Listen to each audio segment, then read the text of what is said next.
Kristen of woollypetals, and I just wanted to give you a little bit of info about the Silly Goose pattern. This pattern is for a 20-inch or a 16-inch stuffed goose. It comes with 3 files. The pattern file that is all of the instructions with pictures for each step, as well as a file for each of the different sizes with their pattern pieces.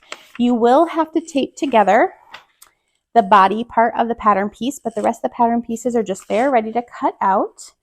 There are a couple different things that you can do with the goose. You can have it with wings or without wings. The patchwork here does not have wings.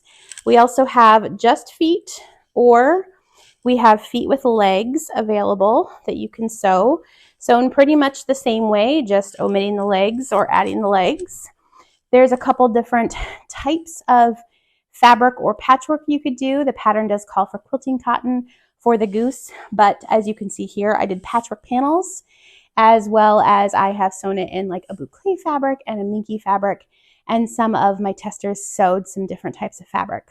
The pattern comes with a 2.5 hour long video on YouTube that walks you through step by step how to sew this goose. Some of my testers used it, some did not. So you don't necessarily have to watch the whole video. The pattern should be able to walk you through very easily how to make the goose, but it's just a good reference if you have a spot that you're a little bit unsure of, or you want to just double check something. You can check out the video using the timestamps on the video along with the timestamps in the pattern for each section. This pattern is an advanced beginner. Having sewn stuffies before would be very helpful, or sewn curves or 3D objects. Most of it is pretty straightforward sewing. The trickiest part is setting the beak inside, and it's really not bad. I would recommend, though, if you've never done anything like that, start with a 20-inch and work your way down. The pattern includes a small section on how to make tiny. He's not officially included in the pattern sizes, but you can print the larger pattern size at a certain scale and sew him up that way.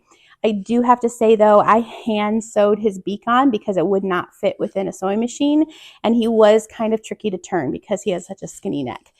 He ends up being about 9 inches tall, but is super fun to make if you are a more advanced sewer, used to sewing stuffies or used to sewing small items. So that's a little overview of the Silly Goose pattern. I hope that gives you the push you need to make a silly goose, and that you share it with us on social media or in